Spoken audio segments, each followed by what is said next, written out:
What's going on, everybody? Happy Friday. This is an incredible, incredible episode because I get to do a full-on WrestleMania preview special. That's part one. I haven't done a full WrestleMania preview special in a long time, maybe ever. Since I've been doing this, you guys, you may or may not know my history with wrestling. I was a writer for a little bit, and then I took a big break. Then I started Schmodown. I got back into it for a little bit, and I was like, the product, it's not great. I sound like an old, one of the barbers in Coming to America. Hey, it was better in my day. But it's been phenomenal recently. It's been so good recently, and I am so excited to talk about. It's the most excited I've been for a WrestleMania in a very long time. And what an episode we have. You saw the thumbnail. I got the most prominent interviewer in wrestling today. Chris Van Vliet is on the show. And then I got Cathy Kelley, who I just bought the new wrestling game, the new WWE game. She's the first one that pops up when you go to the training thing. And I was like, that's my friend, it's Cathy Kelley. So she brought back the Slammies. We're going to talk about that. So we're going to preview the card. We're going to give our predictions. We're going to do all that stuff. And we'll and I'm sure it's a stupid question, but I know Chris Van Vliet's probably leaving for Philadelphia on Friday, if I was to guess. Well, we'll find that information. It'll be a breaking scoop. If you're brand new to the channel, you've never been here before, subscribe. We are approaching 140,000 subscribers, and we hope that you guys will get us there. We're trying to get to 200 by the end of the year. I think it's possible. So let's do it. Apple Podcasts, Spotify, anywhere podcasts are found. Full on WrestleMania 40 preview with myself and Chris Van Vliet. Let's do it.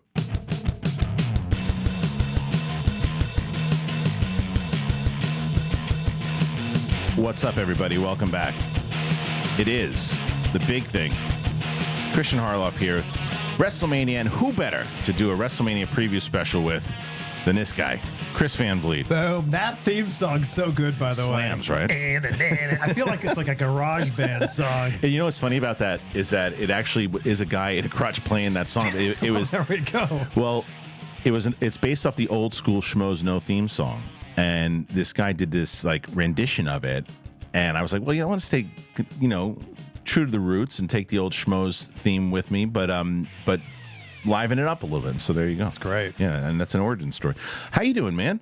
Things are good. Things are real good. And I'm not going to WrestleMania on Friday. I'm going on Wednesday. I'm going tomorrow. I'm going tomorrow. So when we're taping this, you're already there. I'm already there. So I'm there right now. That's right. You're there right now. So you're leaving. You're going by yourself and not taking the family with you, right? No, they're not coming. Okay. No. So you go, and so how does that work for you now? Because you got, as we were talking off air, you are the guy that people, if I'm WWE, I'm calling you for interviews because you get to really good conversations. You get to, you don't kind of pussyfoot around things. You'll go and you'll tackle deep stuff, but you're not doing gotcha stuff. You're legit like a real fan. And so when they're knocking on the door basically now, and they're going, hey, are they inviting you to WrestleMania?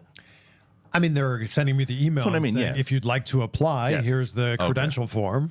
But they're giving me some really great opportunities this weekend that I can't quite talk about yet. Okay. But they've been really, really kind to me. And I'm so fortunate to be in this spot. And thank you for the very kind words. But I'm so fortunate to be able to do this. I'm a wrestling fan. Yeah. I'm a TV host by trade and a wrestling fan at heart. And the fact that I can meld those two together is insane to me. It's great that you're also you being a wrestling fan and it being a sports fan in general. You go through these ebbs and flows, right? When you have times when they're not doing well. There are times, and you had said it great, where someone, I don't know, there's always this thing with AEW and WWE and someone said something about you, like, if you're a wrestling fan, it's a great time to be a wrestling fan, right? Yeah. And at that time, when you put that comment out, I remember the WWE was just like, it was just the same stuff. Like, you could predict what was happening the whole way through. It wasn't fresh. And now today, I don't know if you feel the same, but I feel that WWE is the most different and most energetic than it has been in a long time, or without The Rock right now. No question. This is the most exciting time we've had in wrestling in at least 20 years. Yeah. And I think you could make an argument that this is the most exciting time we've had in wrestling, period. There's just a lot of exciting stuff going on right now. The gobbledygooker would say, I don't know about that. or beaver cleavage. Right. So, but there was a time when, like, we would look at a main event and be like, oh my God, that is atrocious. Right. Like, I'm not watching that. Now we've got so many possible main events that we're going, I can't pick just one. Well, Triple H said it too at one of the, I think it was a Royal Rumble press conference. I don't remember which one it was, but he was just like, it's a great problem to have that the roster is so stacked right now. But they're building out performers and playing the long game. And you know what the perfect example of that is? I watched Raw from this Monday. Ricochet is a perfect example of that. Yeah. Ricochet was a guy that when I was tuning into the way that I would be watching Raw is a year, 2 years ago. I would tune in, I'd fast forward, and sometimes I just miss it. I'm like, what happened in the main event? And then I'd watch like the big pay-per-view. Now I watch all of Raw, still fast forward through certain things here and there. But every time I tuned in back then, I always saw Ricochet lose. And I don't know if it was because Vince just hates the small guy and whatever it was, but he would just keep losing. He's been winning a lot lately. Ricochet's so freaking underrated. He really is. He's incredible. Maybe not as underrated anymore to Triple H and all those. The other thing I really like about what we see in wrestling right now is everything counts. Tweets matter. Social media promos matter. Appearances on talk shows matter. And storylines are being built through that stuff. That hasn't happened really ever. And I don't know about ever. Back in the golden age, it would go through they would do stuff on Arsenio Hall and things like. But Michael Landsberg had Off the Record, and they would go into some deep stuff there. That was never a clip that would be played on Raw. You mean last night, on Monday when they had Becky kind of come in through Ariel Helwani's show and do that stuff like that. I hear what you're saying. Yeah. There was also this really cool thing that we saw last Monday on Raw that we haven't seen in a long time. The Rock whispers something to Cody. We don't know what it is. We're speculating. What is it? Are we going to find out what it is? The show ends. He beats the crap out of Cody. He's left beaten and bloodied. And then a few days later on Twitter, The Rock reveals, I'm going to make you bleed. And it's yes! That is storytelling. Yeah, and how about the follow-up? The way they great point about how they're using social media. They had this stuff with all these little kids that were watching. That was so funny. And then last night, and then on Raw this past Monday, they played it. Yes. And what I liked what The Rock did, The Rock didn't go, and you kids, you got to deserve this now. He's like, nah, The Rock understands. It breaks his heart to see kids, but I'll tell you, parents, you better get ready. And he goes into this other side of it because people forget how devastating and ruthless heel Rock is. It's so good. And this is, I think that people were saying at first, oh, this is just Hollywood Rock rebooted. This isn't as good as it was in 2002. No, this is another level. It is. This is the final boss. Yes. It's a totally different character. This is the cool thing. This is how you know wrestling is exciting again. People that have never watched wrestling are watching. People that haven't watched in years are interested again. And I think you can attribute a lot of this to The Rock's social media profile. 100%. So almost 400,000 followers on Instagram. You would have to guess way more than half of them aren't wrestling fans. But he is promoting every single appearance that he has. He's got more than 400,000 followers. I think it's 397,000 on Instagram. The Rock? Yeah, I mean, that's a ton. That's he's got to have more than that. We have all the world's information in our pocket. I'm gonna guess and say in the millions. 397,000 million. Did I say that wrong? You said 400,000. Oh, 400 million. Sorry, jeez. I was going to say 4 million, way more than that. Okay. 397 million. Okay, there we go. Jeez. Different number. I forgot a few zeros there, But I would have to think that more than half of them are not wrestling fans. Right. They are now being bombarded with The Rock's appearances on wrestling. Yeah. So even if you're not a wrestling fan, even if you don't quite get that world, you're now being shown it and you're going, oh, that's... Yeah. So actually, someone who doesn't watch wrestling at all, a former colleague of mine from when I lived in Miami, I haven't talked to her in 6 years. She sends me a message and she goes, they called cut, the scene was over and he kept going, why was he going against their wishes? I'm like, that's just what the character does. Yeah. That's just The Rock being The Rock. It also goes back to what you were talking about, how they're kind of blurring the lines, right? And doing this thing where, Becky shows up and beats Rhea up in a podcast performance and appearance. And that's the type of stuff that I wish we would see more of, and we are seeing more of it, right? And the other thing that they're doing really well now is they changed up their camera work. like this. They've been doing this a lot lately. But there was this moment in Raw that happened this past Monday with Seth Rollins, and he walks up and Cathy Kelly interviews him, and he gives the interview, and then he keeps on going. It's like a one shot. It's like the Scorsese one shot, and they go with him, and then he sees Drew McIntyre. Yes, and then he talks to Drew McIntyre, and he says to him, "I'm not dead yet," and he walks past him, and then he walks into the intro. He walks into his music, into the match, and it was like there wasn't these kind of just the same generic cut of. Coming up next. It was like, no, right into the damn thing, right into the performance, and it brings you into it. It makes you feel like this is all happening. And one of the other really big things talking about camera cuts is you remember when there was like 7 camera cuts in 10 seconds? Yeah. Like you'd go to punch the person, there'd be a cut, and then you'd go to lock up, there'd be another cut. That's not happening anymore either. You're actually allowing it to breathe. It almost makes it feel like you're there. Yeah, yes, just the way that they're doing it. 100%. And the other thing that they're doing really well that I've been screaming for, and they did this in this promo with CM Punk, Seth Rollins, and Drew McIntyre. They let them play. Yeah. They let them play. And they say, okay, these are guys that can talk. These are guys that can have some fun, and they'll go, and there's some animosity there. Let them marinate in it. And they went to that old school kind of way of the Roddy Piper, the Rock back in the day. Here's the bullet points. Hit the bullet points. Have some fun. You could tell that was the first promo in a while when they weren't like reciting lines. Right. When they weren't like reading a poem, basically. Right. They were out there just like, all right, these are a few points we need to hit. Great. That's it. Now, not everybody can do that. No, not everybody can do that. Like we're going to go through our preview special, and there are some people that I still think need work. I think are likable. I think look here. I love Becky Lynch. I love Becky Lynch. We mentioned that Ariel Helwani thing. Wasn't the greatest acting in it, where she's like kind of soft pushing, and Rhea's like. And that one tiny dude is trying to hold her back, and I'm like, little things like that. And then they had the whole Rocky 3 montage with Chad Gable and Sami Zayn. Where Sami Zayn is saying, "What do you want? I'm afraid. I'm afraid." And they had this kind of really melodramatic music in it. And I'm like, it's fun. It's fun. I know we'll get into this a little bit more, but I've got such a problem with that match because. A year ago, we thought Sami Zayn should have won, right? We thought Sami Zayn should have won the title, should have ended Roman Reigns' title reign. And now, a year later, people don't even think Sami Zayn's good enough for an Intercontinental title shot. What? Yeah. So the same people that thought he should have been the champion a year ago don't think he even deserves a mid-card title shot. I think they think he's above it. I don't know. You're right. We will get into that. So that's just a preview. Of what we didn't even start getting to the card yet, guys. So we're going to get into the full-on card. WrestleMania 40 in Philadelphia. I think the best thing that they did a couple years ago was to split this thing into 2 days instead of just jam-packing the card and exhausting people. This is a good way to do it. Saturday and Sunday.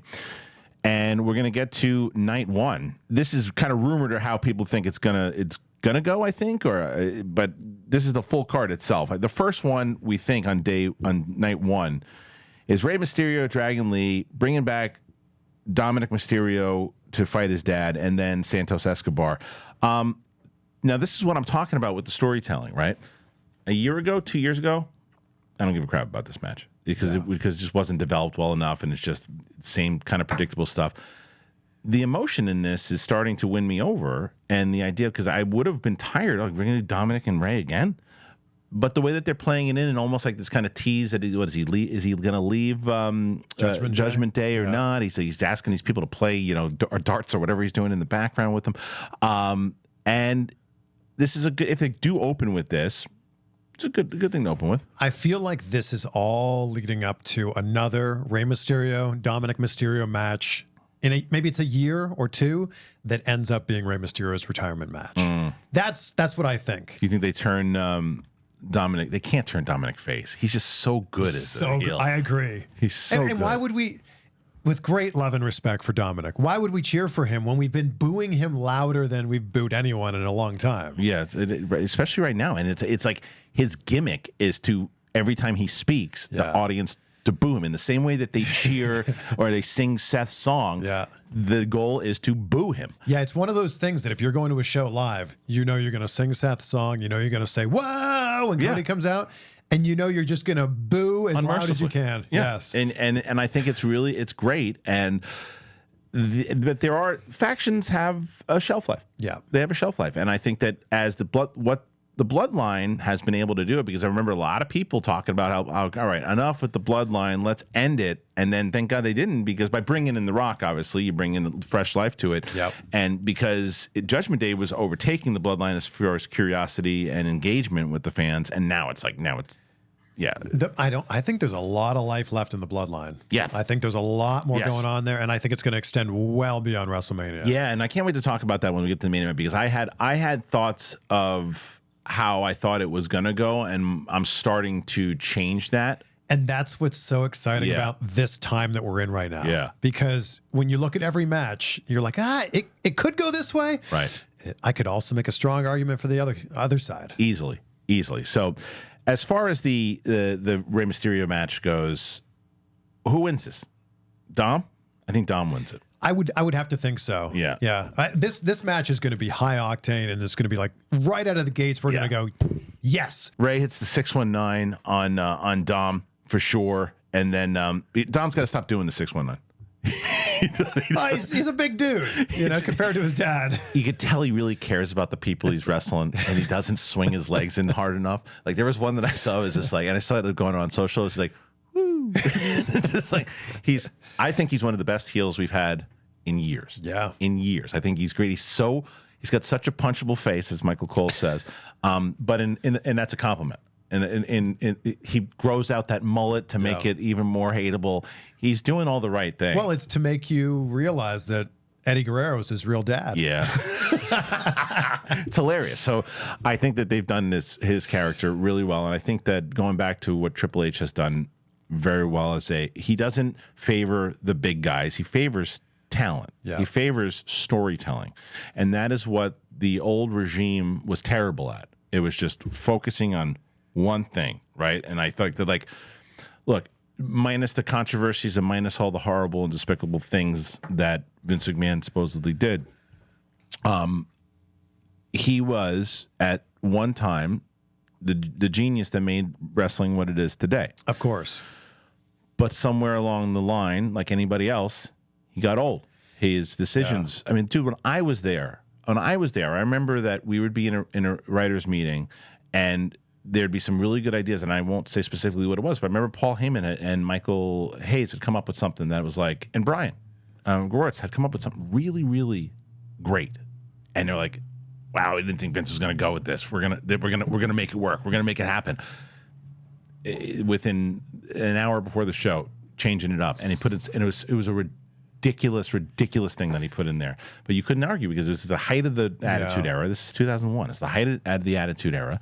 And, he was, at that point, firing off on all cylinders for a lot of people. Just taken over, just bought WCW. So, but down the line, more and more and more, he started making this predictable, ridiculous, silly There were decisions. a lot of, we could definitely point some very specific things out, but getting rid of people's first names, changing people's entrance themes, people who were over in NXT would come to the main roster with a totally different gimmick. That stuff just doesn't make sense. No, well, it was almost like this weird ego thing. It's like Triple H would build them up in NXT, love them, and then let's see if they can hang here, and then purposely not. And then and as had been reported on, whether it was Dark Side of the Ring, other things, there was stuff that if you pissed him off in a certain way, then he'd make your gimmick pay for it, and then you wouldn't be over with the fans anymore. Look at the commentators. Look how much more fun the commentators are having now, instead of having someone screaming in their ear the whole time. I love that Michael Cole's getting his flowers. He's always been one of my favorites, and he's so incredibly underrated. He's having fun now, you can tell. Yeah, and he makes the moments feel real. Yeah. He brings a real sports feel to these moments. Yeah. I love that he's getting his flowers. Me too. He likes working with Pat McAfee. I don't know how I feel about McAfee. What do you mean? I know that he brings in so much energy. Yeah. And he really, I just feel like sometimes the acting, it makes me feel like it's acting. Like when he's doing this stuff, his faces that he's making, and certain things when he brings up a conversation with, not a conversation, but if someone walks in with Jey Uso or whatever he is a certain way he's delivering, I don't feel like it's real. I think he's just having so much fun. I don't disagree with that. And the thing that I love about Pat McAfee is you can put yourself right into his shoes. Like, he's such a super fan. Yes. Who has obviously worked incredibly hard to be in the position that he's in. So I think anybody watching can go, oh, I see a lot of myself in Pat. Like, that's me. I don't disagree with that. I don't disagree with that. It's like I said, it's just, and I don't know if maybe because maybe he's even plays on the heel side more now that because he does certain things. So he's been. I liked it more when him and Cole, because he's been taking shots at Cole recently. I don't know, maybe that was something. Well, he's playing the heel. I know, and like that's when he's supporting the bloodline when they come out. Yeah, and I don't know. It's like he's good for the show. There's no doubt about it. He's good for the show, and not just on Raw. He's good for the show because of what you said. He's a super fan. He gets people on his show. He gets more awareness of it. It's not one of these things like, I don't get Pat McAfee. It's like, I don't know. There's certain people, there's certain actors. You're like, oh, I get why they're as good as they are, but like, I don't know if it's doing it for me. You know what I mean? Like that's kind of what it is. But nonetheless, I think they're a great team. I think that him and Cole are a good team on Mondays for sure. But the point is, they're able to play. They're able to play, and I like that they're able to play. They're having more fun. They do more things. I mean, even when they're bringing in Drew, let's talk about him real quick. Drew McIntyre. That's somebody that for a long time I didn't get. There was a buddy of mine who was like, that guy's the next big star. I'm like, you're crazy. I'm like, he's so bland. He's just a big dude that Vince likes, and when he's the champ, I'm like, dull. No one's talking about this. Well, he was also the champ during the time when there were 0 fans. Sure. I feel so bad for WrestleMania 36. He had his big moment. Yeah. In front of literally 0 people. And he talks about that. And I love that they use that in his storyline now. Me too. He is a fantastic heel. He has found more side. Maybe he's been a heel in the past. I'm sure he has. But like this is his run. He is so good at what he's doing right now. This whole thing, like I've gone to a place where I'm like, why are they giving this guy a shot again? To where like I wouldn't be upset if he wins the title. I love that the heel version he is now isn't just like, I don't like you. Right. He's like a troll. So much. It's amazing. He's but a really devastating troll. And what they also did that was smart is he keeps winning, and he keeps winning from outside interference. Yeah. He keeps winning from these other ways in such heel fashion, and he's devastating. Yeah. This is the best he's ever been. He's an absolute star now, and it was a great run, and he stuck with it because there was rumors he was going to leave the company. There was rumors, and he stuck with it. But we'll get more into him in a little bit too, but he was just somebody I had to mention because he's won me over tremendously. I was like, he's gonna leave. Who cares? Now I'm like, don't let that guy leave. He's fantastic. He's great. All right. So the next one. Now here's a match that I didn't know that I wanted, and now I really want it.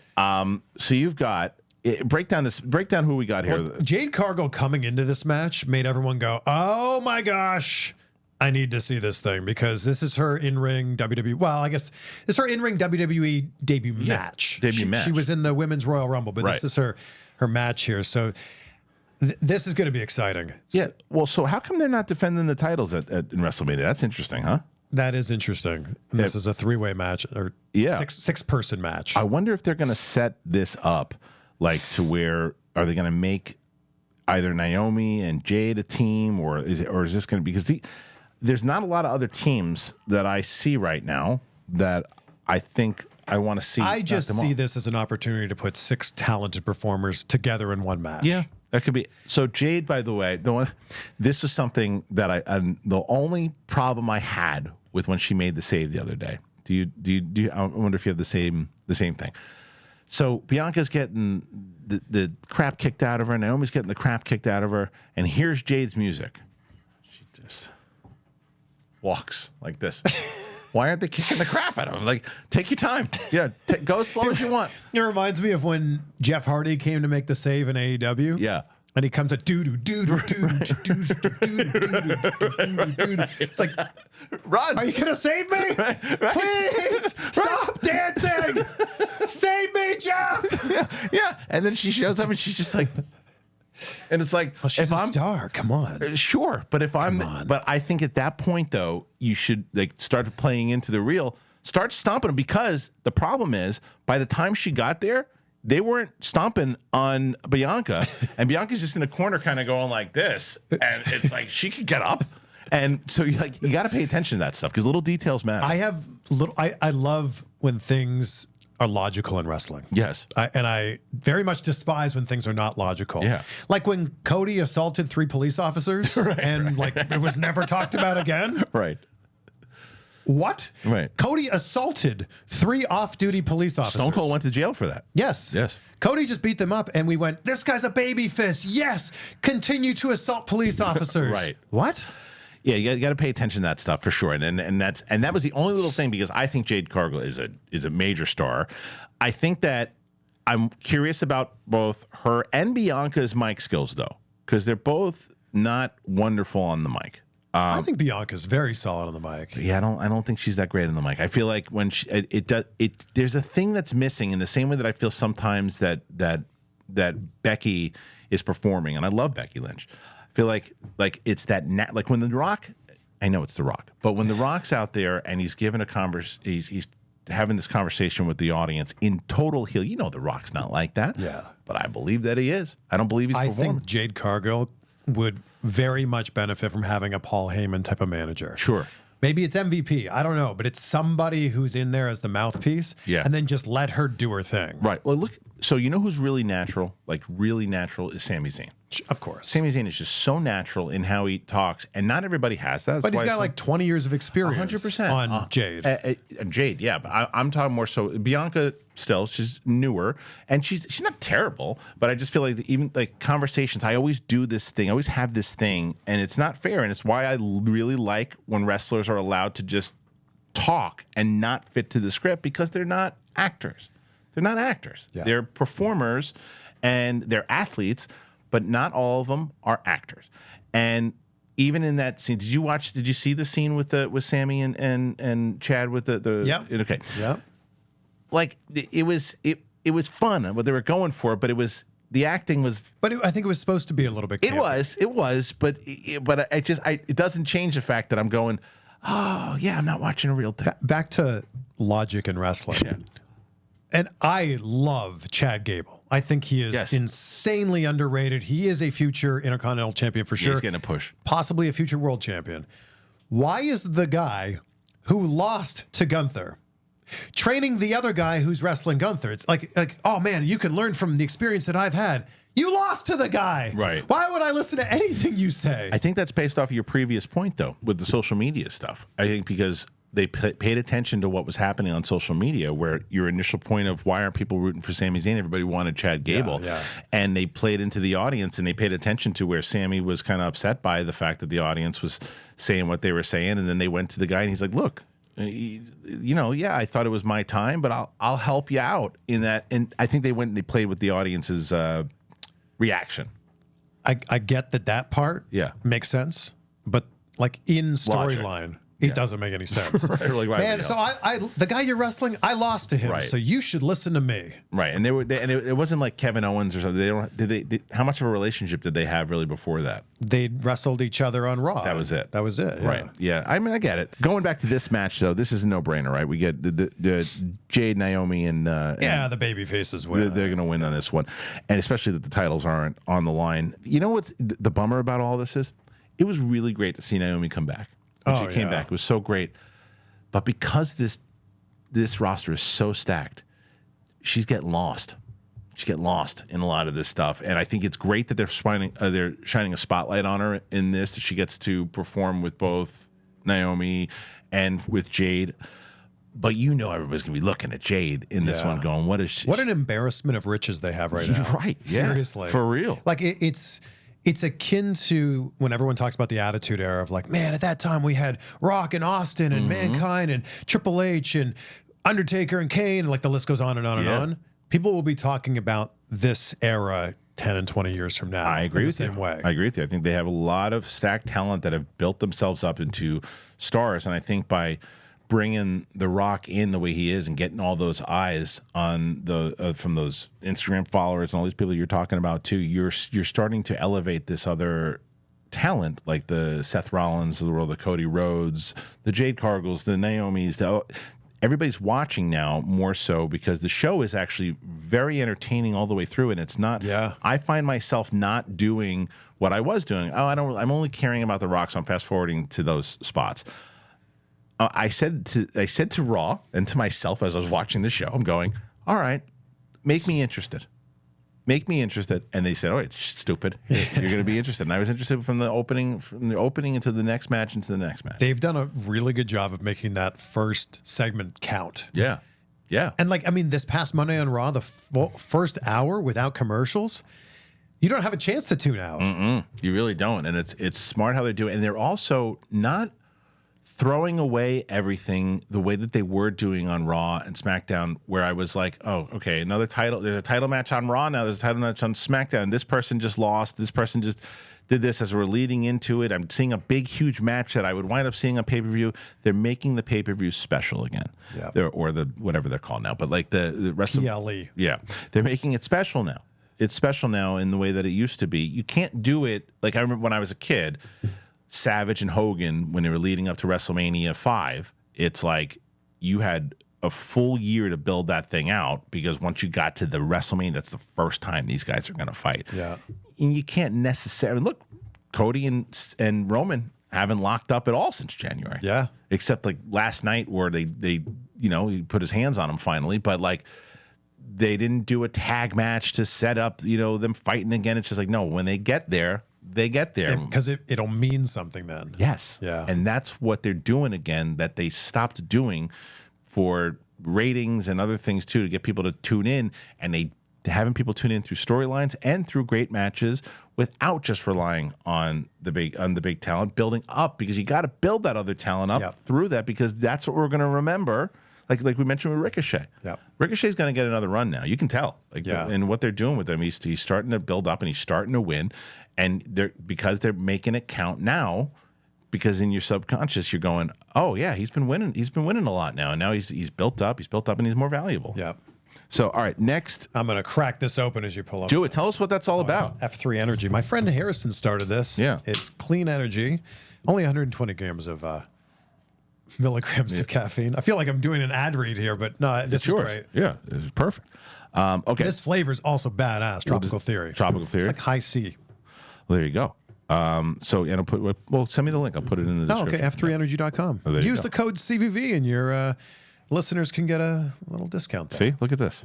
You're going to pay me a discount on that one. All right. All right, so this is going to be chaos. Yes. This is going to be absolute chaos, and I don't know who's going to win this one. I just know this is going to be one of the more entertaining matches for sure in night one, where you've got absolute mayhem in this. Both titles have to be taken off of the ladders in order for this to be over. And I'm just going to say right from the prediction, I think the champs keep the straps. I think that unless these two characters, what is this, Johnny and Tommaso, they got a shot. DIY. I think that there's going to be a new champion here, and also if the rumors are true, Austin Theory and Grayson Waller are not in this match anymore. Why is that? I think they're making room for a surprise entrant. The Hardys? Maybe. Or there's been rumors that it's the Hardys or the Dudleys. And I just interviewed Matt Hardy on the weekend, and he's been very clear. His contract came to an end the last day of March, his AEW contract. They have presented him with a new contract. He has yet to sign it. Convenient that this weekend is WrestleMania. And I think everybody thinks back to WrestleMania 33, great. That mega pop when they were a surprise entrant in that match. And they won it. Yes. They can't win. They can't win it if they come back. Why not? They're one of the greatest tag teams of all time. They are. But look, I love the Dudleys. I love the Dudleys. The Dudleys, they're going to be pushing. I mean, can Devon even do it anymore? Devon has some health issues. That's what I mean. Bully can still go. Sure. Bubba Ray can still go. But Devon can't do all the greatest hits, I don't think. That's what I mean. I don't want to see him. I don't want to see him do it. Because not for anything except I don't want him to get hurt. I think the Hardys have like another. That's what I mean. 2-3 years left. Yeah, they're future Hall of Famers for sure. Even if they end their career in AEW, they're going to be in the WWE Hall of Fame. Yeah, I feel like it'll be very interesting to see what happens there. Yeah, I'd like to see Judgment Day keep the belts, and they don't need them though. I just don't think they need them. I also have a big problem with the fact that there's two belts being held by the same tag team. Then you turn it into one. This is the other thing. Turn it into one. Get rid of the Universal Championship, make it the WWE Championship, or just turn it to the Universal Championship. Get rid of the SmackDown titles, get rid of the Raw titles, just make it the Tag Team Championships. They're bouncing back and forth to Raw and SmackDown anyway, which is great. They shouldn't be stuck to one brand. I know that you know, Roman is not stuck to SmackDown, but that's where he lives. But have them bounce back and forth here, and then they defend the titles at the big events anyway. Yeah. So I've never been a big fan of the same. Like the only ones that I could see, because they're not. It's not a Raw Championship or the U.S. title. Okay, the Intercontinental title. Okay. But I hate these SmackDown titles that silly. I agree. Especially try explaining this to somebody who doesn't watch wrestling. Right. These people are the champions on this day, and they hold this belt because they only wrestle on Monday. And these people only wrestle on Friday. What? Yeah, I've never enjoyed the draft. The draft needs to go away. I totally agree, and I think that within a week of the draft happening, someone ends up, a SmackDown person ends up on Raw, vice versa, and it's like, what's he doing here? It's not necessary. You know what he's doing here, right? Okay? Right. I mean, I like the idea of what they do with the general managers and have them like sign people to their shows. That's fun, but they should be able to bounce back and forth, and the champions should be able to do it. What I'd love to see, because I think that Seth Rollins has brought in some validity to the heavyweight championship, right? But I still think it was like, why did they even bring this belt in there? Because it's like, you got the WWE Championship, you got the Universal Championship, you got the Heavyweight Championship. Let them do a triple threat match, and for whoever, if they split it up. Roman has 2 of those titles, right? But but I'm just saying a triple threat. If eventually he loses it, right? Eventually you do a triple threat match. And whoever the Universal Champion is, whoever the Heavyweight Champion is, whoever the WWE Champion is, that's it. Whoever wins, I agree, is the champ. And I think that they came out with the secondary title for Seth because Roman wasn't defending the Universal Championship. Right. And I get it. And that's actually part of the reason that we hate Roman so much. He's such a great heel because he's never defending it. And I think that's something that a heel would do. So they went, let's have a championship that is defended relatively frequently. Yeah. And let's sell some merchandise and make a new belt design. That's also. So we should pick a winner in this match. Can you put the graphic back up there? Who you got? I'm going to go with DIY. Yeah. If it's not them, I go New Day. I think that they've had their time. I think that they're one of the greatest as well. 100%. But I don't think that, like you said before, I don't think that they need it. I think they've had it and to put them back in. I think they should be around. They should be on the roster for as long as possible. They bring in so much fun and energy, but I don't think they're getting pushed into that position right now. I think DIY, they are, to me, the most likely to win, if not the champs holding the title. Why does Mr. Money in the Bank, why is he the tag team champion? True. I mean, when's he going to cash that thing in? I got a lot of issues with him being Money in the Bank winner. Why was he in the Royal Rumble? Right. Doesn't even make sense. You've got a guaranteed shot anytime you want it, and you're entering the Royal Rumble? Well, you have both. Maybe that would be like a team who's already made the playoffs in baseball playing an extra game just for fun. Why? But my response to that, if I in character, would be like, I get a shot at the title, and now I'm going to go beat Gunther when he's in trouble, and I'm going to hold the WWE title, or I'm gonna challenge Roman for the title. I'm gonna beat him, and if I win the Royal Rumble, and then I'm gonna cash in and beat Seth. I've never understood the cashing in the Money in the Bank for anything other than like the championship title or the World Championship. So when Austin Theory cashed in for the U.S. title, I'm like, what are you doing? Yeah, well, that's I'm going. You can't. And he was already the U.S. champion, and he cashes in and can't win the U.S. title again. Yeah, I'm curious what happened to him too, because he was on like this kind of like meteoric rise, and then I think he'll be back up. He's so young. All right, listen, before we have a lot to go through in night one still, before we do that, I wanted to let you guys know, as I tell you each and every show, how important our sponsors are and how important it is to the show. I want to tell you both about MACK, WELDON, and VESSI, two companies I absolutely love. Tell you about them both right now. VESSI. So, John, I got these new shoes, and they have it's like rain wear. It's really, really, it's incredible. They sent it to me a while ago, but I'm so excited to tell them about them. For us, I want to tell you that VESSI has like this innovative, it's like footwear, and it's designed for spring weather. It's great. So Stormburst VESSIs are the ones that I really want to kind of emphasize, and they're your go-to for every setting, city streets to outdoor adventures, enhancing your style and activity with ease. So you can, whether it's snowy trails, wet streets, morning dew walk. So whether you're facing unexpected snow or slippery paths, it's so crucial in general to have these. Like I'm planning a move. I've talked about this, but it's been raining a lot in LA. And I've been wearing my VESSIs everywhere. And you guys seen it. I've been wearing the one hoodie that I have that they sent me. I love it. It's one of my favorite things. I love these hoodies. I've worn it on in so many different videos. They have all weather, all occasion footwear from beach days to snowy commutes. They have so many different things. You should elevate your spring wardrobe when you travel with VESSI Stormburst shoes. You can discover more at vessi.com/bigthing. Get your pair today and get an automatic 15% off your first purchase at checkout. And be ready to step out into style. It is great stuff. I love VESSI. I really, really enjoy VESSI. Let me tell you about Mack Weldon. Okay, so Mack Weldon in general, it is a really, really wonderful company. Because a lot of times you want something both ways, right? Me, you know that I lost weight, but I can't lose weight and keep firing down pizza. Can't do it because we always think that looking sharp means that you got to have the starchy, the Oxfords and the stiff chinos rather than the effortless comfort. It is possible to have it both ways. They have light as air underwear to innovative anti-odor tees and versatile yet comfortable pants. It is so great what Mack Weldon is doing. They have a full range of clothes. And I'm telling you, browse this site. You're going to lose your minds. It's the best. I got I'm always looking for the essentials in just like socks and underwear, and man, I got it. But then they sent me these pants. I have like the t-shirts are so smooth. I wear them I'm just comfortably around the house, but I can also, if I'm going, I put on like a suit jacket the other day and I put it on with it, and then the pants, they fit perfectly. And I had some really comfortable sweatpants. Oh, really great.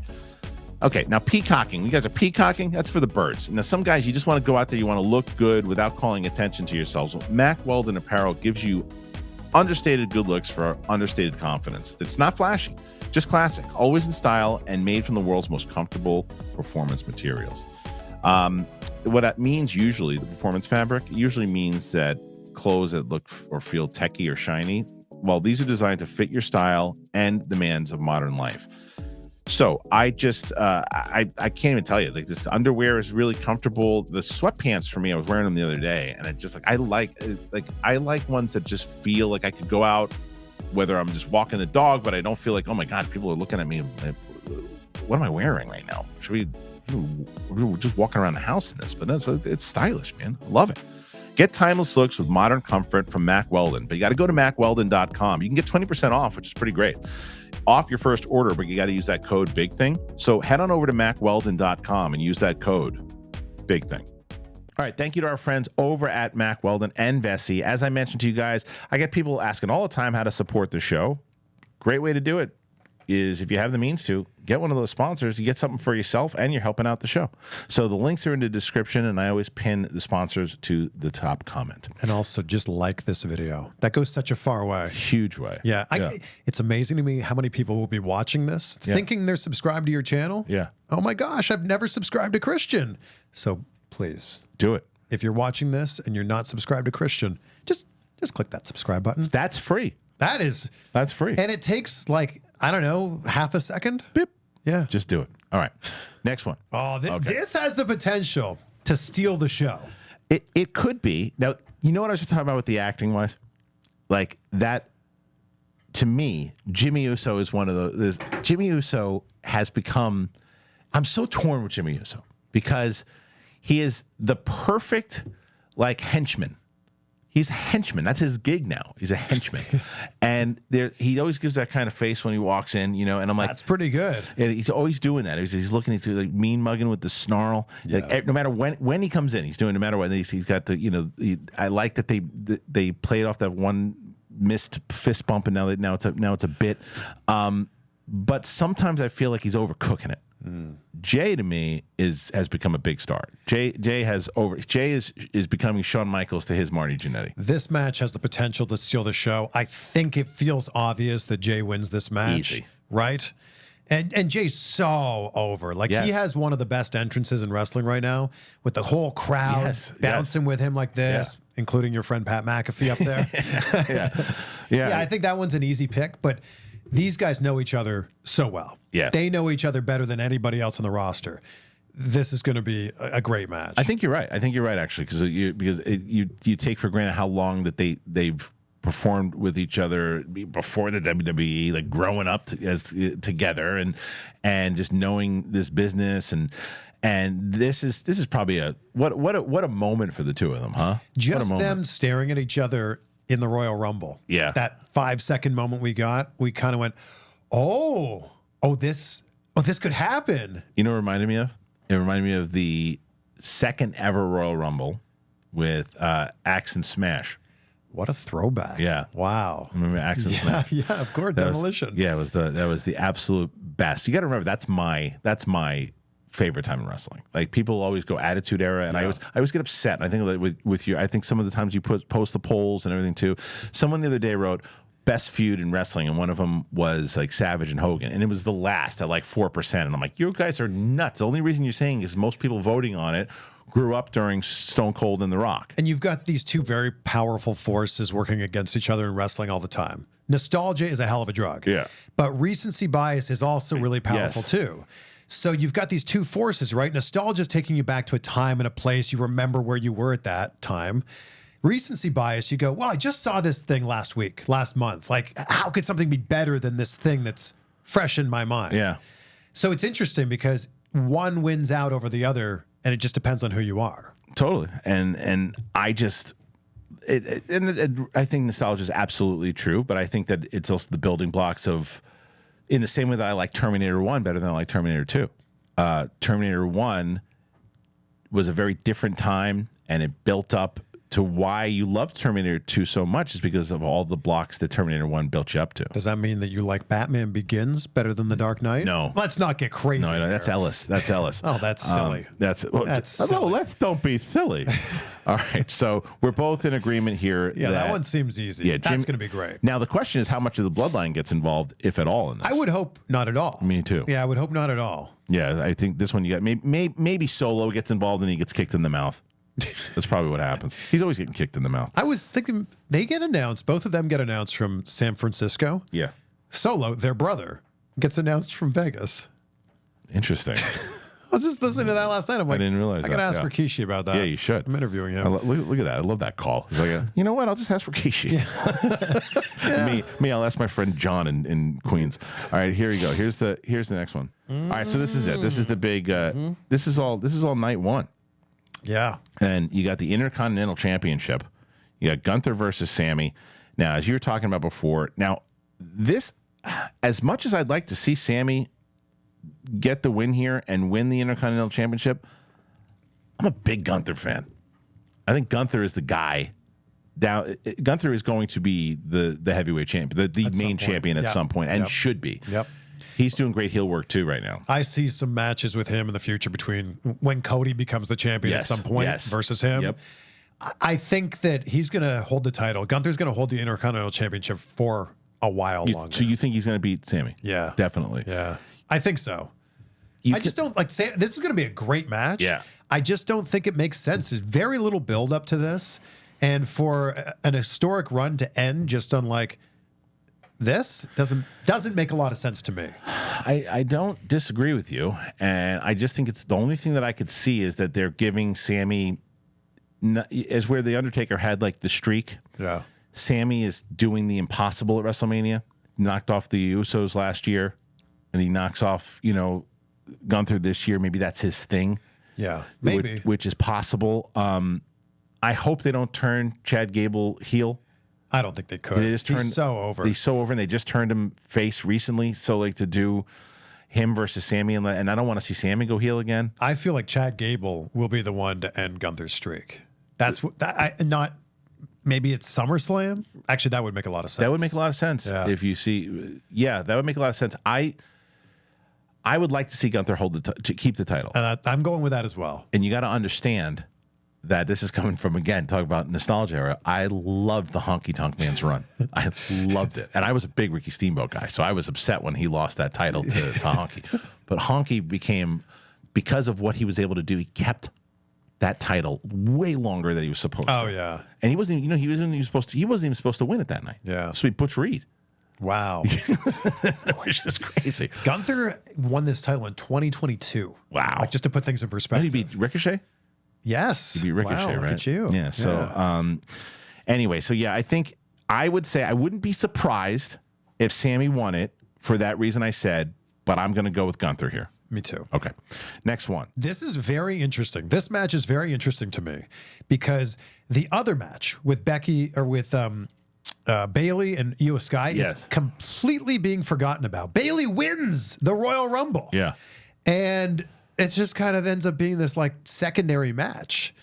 This match, if they wanted this match the whole time, why didn't Becky just win the Royal Rumble? I don't understand that. I mean, that's true. I mean, you could have just had Bayley win it, you know, do the get up to this point anyway to where she could challenge, right? But I think Becky's done it before, right? Hasn't she won the Royal Rumble? She did. She won the Royal Rumble in the past, and I think that they were just trying to put a bigger spotlight on Bayley again and give her.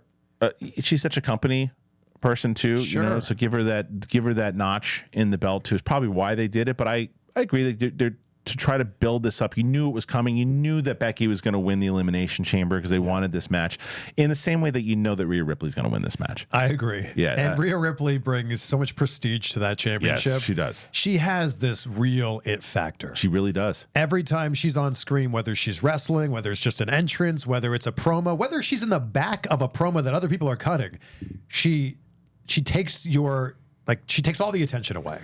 Well, so this is my earlier point about when she's doing interviews, like when she was disrupted in that interview by Becky. Yeah. Never once felt like she's natural. Yeah. Never felt like she was performing, even though she had to go into character because she was talking, you know, and having a conversation and she had to go into character. Yeah. Never felt like, oh, it's performance time. I felt like, oh, she's just reacting. And then she shoves Becky and there is a natural thing to her where she's gotten more and more comfortable. She's physically just so powerful, right? She has a bit of what China had China was was bigger. Yeah.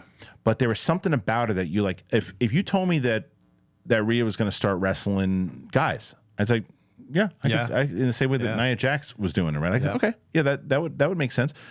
But she is one of the biggest stars, men or women, in the company right now. My daughter, who was a major Becky fan, she has a shirt and everything too, and my little one, 6 years old, loves Rhea. She's like, who you want to win? She's Rhea. And my oldest, who was a big Becky fan, I go, who are you pulling for, Rhea or Becky? Without flinching, she says Rhea. Loves Rhea. Rhea has this real charm to her too. Yeah. Like when you interview her, she has this smile that just it's magnetic. You're just you're drawn into it. She's got a lot of energy. She's a star. She's a superstar. Yep. Superstar. And she really brings that it's the definition of it when they say WWE superstar. She is. Yeah. She wins this match. She wins. Sure. I mean, not easy. It's going to be a fight. It's going to be a scrap, and they're going to give Becky, you know, her this. And this is probably not their last match. I think this feud might continue into SummerSlam. Yeah, it could. Yeah. Because I think there's going to be a lot. Because and please do not take. Oh, I don't think anybody is. You can't take away what Becky Lynch has given to the business and what Becky Lynch has done. And Becky Lynch was Rhea Ripley as far as in 2018. That's a great point. She was. I mean, I remember when we used to cover it on Collider Live, like, this is like the Stone Cold Steve Austin of women's wrestling. Yeah. And time passes, you know, and things happen and new people come in all of the time. It's what happens. I'm a huge Becky Lynch fan. I'm in the middle of her book right now. How is it? It's very, very good. There's so much in there that if you've only known her from her time in WWE, you don't appreciate how long she's been at this. Yeah, she's been for a long time. It's a heck of a journey. Yeah, and so were you the one that asked her? I think it was you. I think when you asked her about her entrance. Her debut? Original debut, and she just hates it. She's like, it was worse than Shockmaster. Yeah. That's what it was. That's the clip that I saw. Because when you look at it, she's like this Irish lass, and she's coming out like dancing. It's not good. It's not good. But she goofs, but she goofs on it. And that's what I love about her when she's doing this. So anyway, this will be a big match. I think it is. I'm hoping that, by the way, so the way I pulled this card was based off how it was announced, and it seems like this might actually be the lineup. If it is, this is a great lineup in the way that they're structuring it, because this would be right before the main event, and then we get to the main event, which we're still on night one? Still on night one. My goodness. I'm so sorry. We got to I know, we got to fire through. all hell breaks loose here with Roman Reigns and The Rock versus Seth and Cody.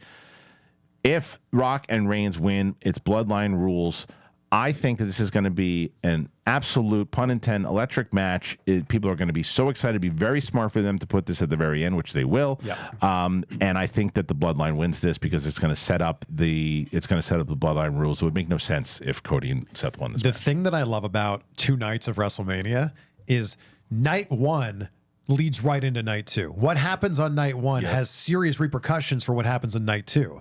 So whether it's Cody and Seth that win this, or it's Rock and Roman that win this, it's kind of like a cliffhanger. Because like, okay, what happens now? Like, I can't wait for tomorrow now. And I think you could make a strong case for either one of those. Like, I think that a case could be made for Cody and Seth winning to lead to a clean match night 2. Then you could make a case for Rock and Roman are going to win. Night 1's going to end with the heels getting the pin. Everybody going, how could Cody possibly finish the story if it's going to be bloodline rules on night 2? And I love that. 2 nights of WrestleMania was one of the smartest things they could have done. And I know that that was not by design. That was because the pandemic happened and they needed to fill a weekend with content. I went to the last WrestleMania 35 when it was still one night, and it was like you must have been exhausted, like 8 hours long or something. And I was like, I don't know if I can keep doing this. They're so long. Yeah. I love that it's almost like a TV show. Yes. It's like the season finale of season 1. When's season 2 coming? You're constantly checking your phone. Like when's the premiere date? That's what this is going to feel like. I agree with you. I think that your assessment of how it can go down will be more likely that the bloodline wins, because I think all hell is going to break loose on both matches. And whether or not you buy into the fact that Cena and Austin is going to show up in night 2, something big is going to happen in night 2 in that match. It's not going to be just a clean match between the two of them. Somebody's getting involved. Now, whether The Rock interferes. Now, what I initially thought was going to happen, because I don't know where you stand on it, but I think there is no chance in the world that this was planned. I think it was all happy accidents. I think they were legit going for Rock versus Roman. They saw the pushback on it, and they brilliantly went with it, and they came into this. And I think that once they started writing it, they were going to do, it was looking like The Rock would turn on Roman, and they would go to SummerSlam. But now I feel that they're like, we got so much heat with The Rock. Yeah. There's so much heat with him and Cody that the amount of tickets you could sell if Cody wins the title and you do Rock versus Cody at SummerSlam, and then if Cody beats The Rock at SummerSlam, how over is Cody now? And you can still keep milking heel Rock for a little bit.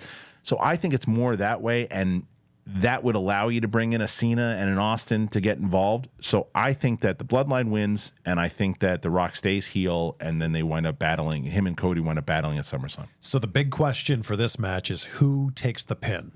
So who gets pinned by who? Seth gets pinned, and I think Seth gets injured, hurt-wise, and whether he blames Cody for it or whatever it might be, but he gets injured, and I think that it's a good possibility that Drew could take the title from him. The really interesting thing about this match as a whole is there's so many ways that it could go. Like Seth could turn on Cody. Yes. The Rock could turn on Roman and turn face. Like there's so many things here, and they're all at play. Yep. And this hasn't been the case in wrestling in a long time. No, very excited about it. There is so much to bring up and talk about here for sure. Now, the other thing that's going on, by the way, on at WrestleMania weekend is the Slammies. The Slammies are coming back, and that is really exciting. And as I told you, and as you saw in this thumbnail, Cathy Kelly, good friend of mine. I've known Cathy forever, and Cathy's just blowing up. I was so happy to see her in the video game when I turned it on the other day. And so Cathy and Kevin Owens are the reasons that Slammies are coming back. And I had an opportunity to sit down and talk with Cathy about the Slammies and other things, and I'm going to tell you about that and show you that right now. Okay, I'm always excited to get my friend on here. I've known this lovely woman for such a long time now. It's been a while. So she is kicking ass and taking names. Ladies and gentlemen, as I mentioned before, here she is, the one and only Miss Cathy Kelly. Hi, Cathy. How are you? Hi. Yeah, we've known each other for probably over a decade at this point, which is wild. It's 12 years, actually. Crazy. Crazy. And you've been and you look exactly the same. I look not the same. No. So anyway, I'm so happy for you in general. Before we get into the whole fact that I'm super excited that the Slammies are coming back, and we'll get into that. But last time you were in studio, and you'll be back in studio again soon. But you were so kind to you're in Philadelphia right now, right? Yes, I'm here in Philadelphia. I got in yesterday, have been on the road since a little bit before Raw this past week. These weeks are always so chaotic, and I feel like my schedule keeps on changing. So it's just constantly making adjustments. And what's so wonderful about, as I said, like the last time you had just kind of gone back to the WWE, last time you were here, and you had, you were honest. You talked about your time there previously, and then you talked about your hiatus, and then you talked about coming back and how different it was. And it was funny because, and we won't dive into it, but at the time there was certain, like, Paul was in charge, and then he wasn't again. And then I was like, oh, I haven't talked to Cathy about that. What was going on? And now he is. And now The Rock's also a part. Like, so much chaos has been going on, but good chaos. Definitely good chaos. I feel like so much has changed, and so much, like, I actually had this moment before I went live with Seth Rollins on Monday Night Raw this week, where it just like, it hit me of, I'm in my dream job. This is so freaking cool. And just like grateful for everything that's happened, the ups, the downs, and to be where we are in this moment, because I feel like I've been trying to tell people how cool wrestling is for so long. Yeah. And now it's, I have so many people who have never would have watched asking me about it. And I think that it's such a cool time. I know that the wrestling community can be a little bit, we like want our bubble to stay intact, but I think that it's really cool to foster these new fans' support and make it even bigger than what it already is. It's how it continues to live. It cannot live without new viewers and new people who discover it one way or another. This is very reminiscent to me. There was like the golden era in the 80s. There was the Attitude Era. There was the Ruthless Aggression Era. And now there's, I don't know what this has, have they really deemed it yet, but this is something. This is the new the era. What is that? The era. The era. It is absolutely I'm telling you, man, it like for me, and you and I have talked about it. Like I was from my days when I was writing there, and then I took like something like a 15-year break because I kind of saw how the sausages were made, and I'm like, I'm good. And then because of the Schmodown, I got back into it, and I would watch the pay-per-views. But I have been locked into Raw. I have been locked into SmackDown. I have been watching like more things. I always watch your segments. I do. And my daughter, I forgot to tell you this. So I turned the video game on, and we go to the Performance Center, and there you are. It was like, awesome. That was awesome. I go, that's my friend. My daughter who's 12 looks at me and goes, cool. Yeah, that's actually crazy because as a fan, I met several of the people who work on the WWE video game when I went to a WrestleMania just to watch it. Yeah. And now working with them in this capacity is wild and such a full circle moment for me. It's amazing, and congratulations on it because it's awesome. The game, I'm terrible at games, but I'm going to keep playing it. So let's talk about the Slammies, because this is the whole reason I had reached out to you, because I knew how busy you were. But I'm like, I got to talk to you about this because I remember like how popular they were and how exciting they were, and then they kind of went away. And so, correct me if I'm wrong, but it's you and KO that brought this back, right? No, it's me and Big E are actually going to be. Oh, okay. Hosting the Slammies, and I shot off a text maybe back in January or February to some guys on the digital team. And I said, hey, I don't know if we can bring back the Slammies, whether it's a segment on the bump or something bigger, but just wanted to throw out that idea. Mm-hmm. And I found out simultaneously Nick Khan and Triple H had also said that they wanted to have some sort of award show in WWE. Awesome. So behind the scenes, even though I just thought, okay, I shot off a text, who knows if it'll come to, be anything. Right. Maybe a couple weeks ago, so about a week before it got announced, I was told we're bringing back the Slammies, which was, I just always loved it. It was one of my favorite they kind of had put it was either a Raw or SmackDown by the time I was watching, but it was one of my favorite episodes. I just thought it was so fun, and there was definitely a space to bring it back. So yeah, that's kind of how it came about. What can you tell me about the Slams? I know that it airs on Sunday. It airs Sunday at 10:30 a.m. Eastern time. We're doing it from WWE Worlds. And what's going to be different this year about it is, one, it's fan voted. Okay. So all the categories, fans could vote on that on WWE.com. Voting is already closed, but all of the awards will be dictated by the WWE Universe, which I think is really cool. And then we're going to have it in front of a live audience at WWE Worlds. Oh, that's great. And it's Peacock. It's going to be streamed live on all of WWE's socials and on Peacock. Got it. That's wonderful. Okay. And if there's certain things you can't talk about yet, we'll move on. But are there going to be like presenters and stuff, or there's going to be? So yeah, I don't think there will be any musical performances, which I know people will be bummed about, but we do have some really cool presenters. Big E has reached out to some friends. I've reached out to some enemies, and we're gonna, I think, just have a good show. I love it. Well, congratulations. I will absolutely be watching. You have my word on that, because that's like, I'll be honest on that one, even if you weren't involved, I'd be watching it because I love the Slammies so much. So I'm so glad that you brought them back. That's really cool. Yeah. Have you seen anything that's come out of Worlds yet? Because today was technically the first day. We're doing some Q&As. We're doing, that's where like the VIP signings are. I think Rhea really got a tattoo there. And actually, like during the Slammies or right after, I think CM Punk has a sign. Like there's so many things going on there. So I'm glad that they brought that back too, because that's been, I think, a missing element from WWE and from WrestleMania weekend the past couple of years. There seems like there's a lot of cool and fun stuff happening right now. And the other thing that I'm hearing a lot, and I certainly just heard it in your voice in the intro, and I heard it like, CM Punk was just on Ariel Helwani and he talked about this as well.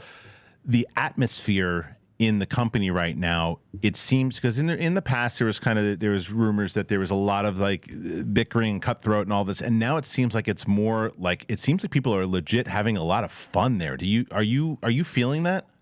I mean, I've always seen this as, I'm really lucky to have a job that I really love, and I do get to have a lot of fun. Most of the things that I'm pitching are ideas that I'm just genuinely excited about, and getting to work with people I love.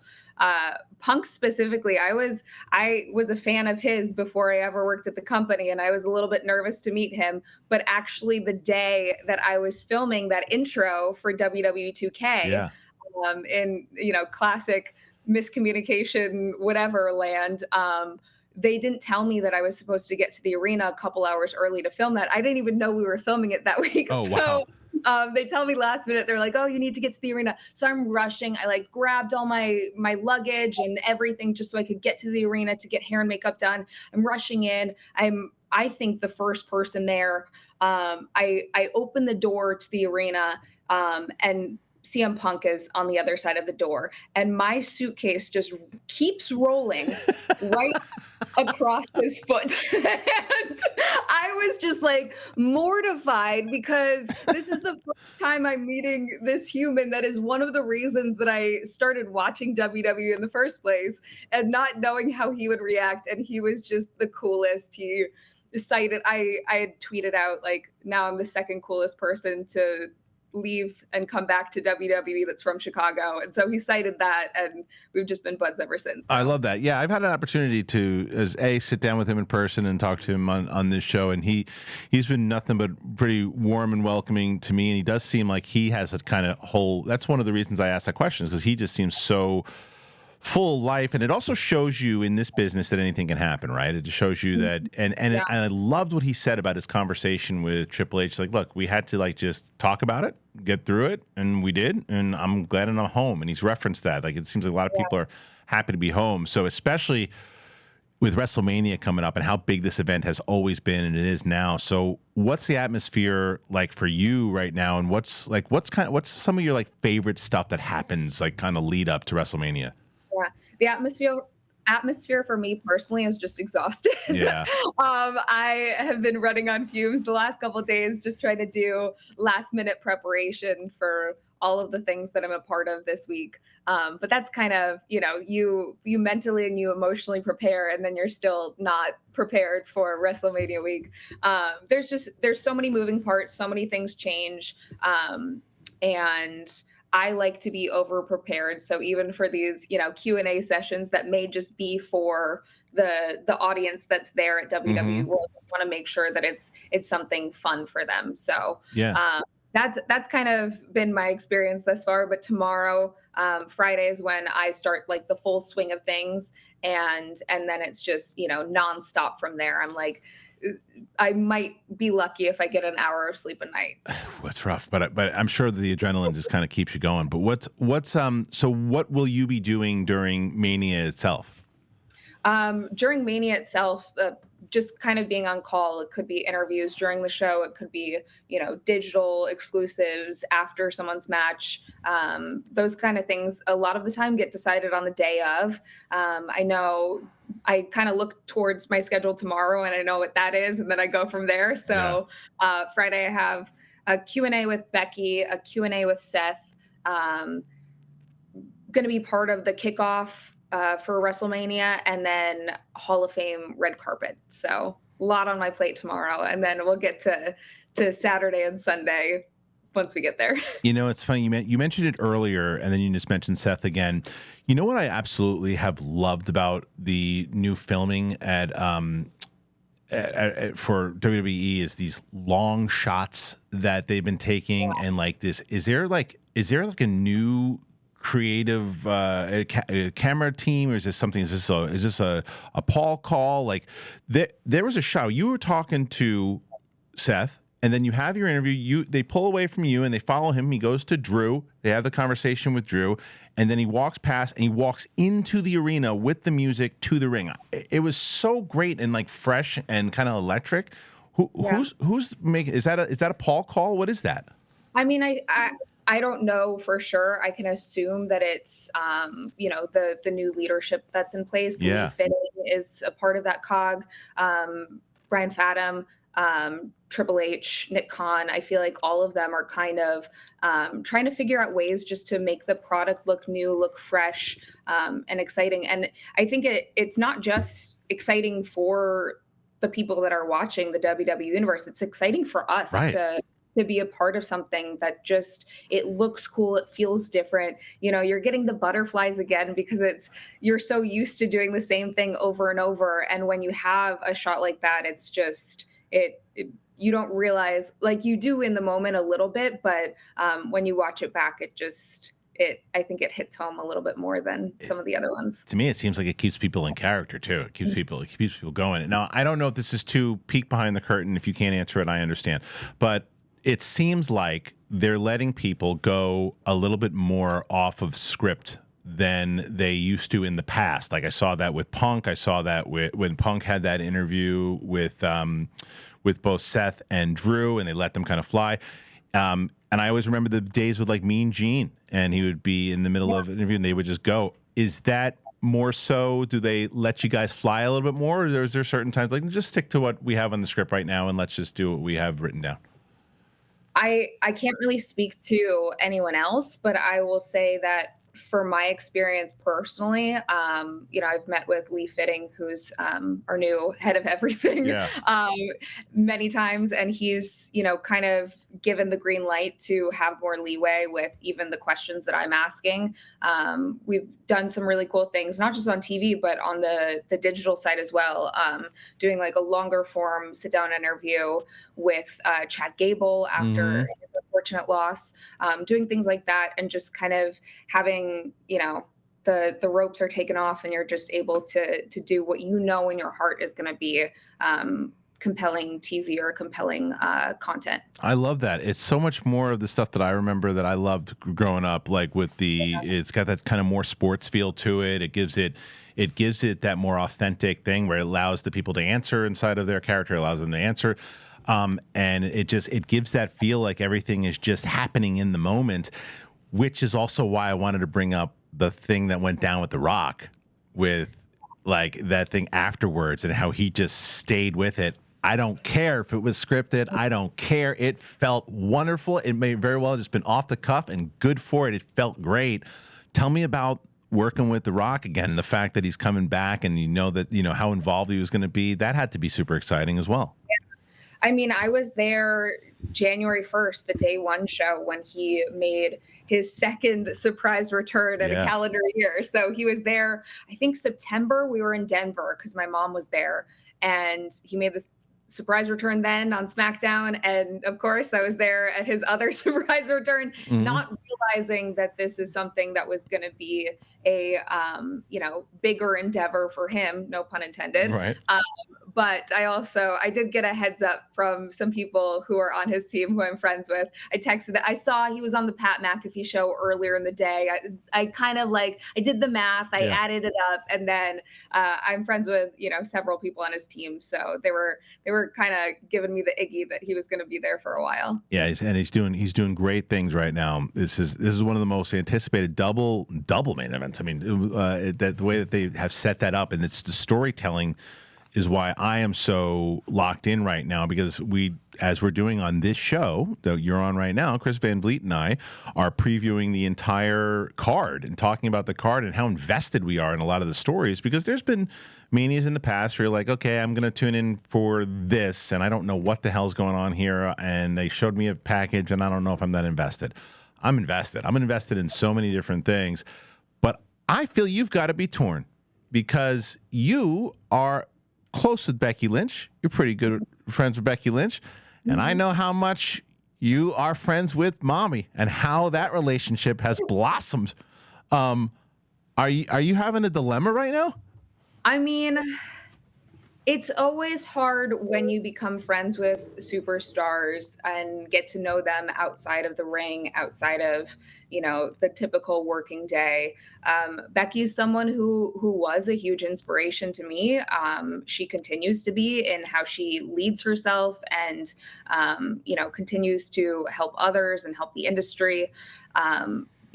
There are videos of me crying when she, has won matches in the past. So, she's always been not just a fan favorite, a WWE Universe favorite, but one of my favorites. Yep. And then you throw Mommy into the mix, and it does make things a little bit difficult. I try in my professional state to stay as unbiased as possible. So I don't know that I can give a prediction, but I'm definitely going to be nervous watching their match. There should be a camera on you. There absolutely should be a camera on you, because I am that match is going to be. Yeah, we got to bring back Watch Along. Where's that? For real. There you go. See, that's your next thing after the Slammies. So because that one's going to be intense. And I know because of what you just said, you can't. It's hard for you to give predictions because you want to stay not biased. But I think that you have to be rooting for Dom to get punched in the face as much as possible, right? I plead the fifth. Fair enough.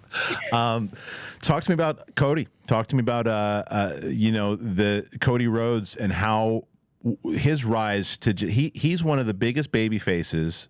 It is not easy to be a baby face in these days, these times, and get the audience to really be behind you in the way that they were, like a 1986 Hulk Hogan. They really are behind this guy.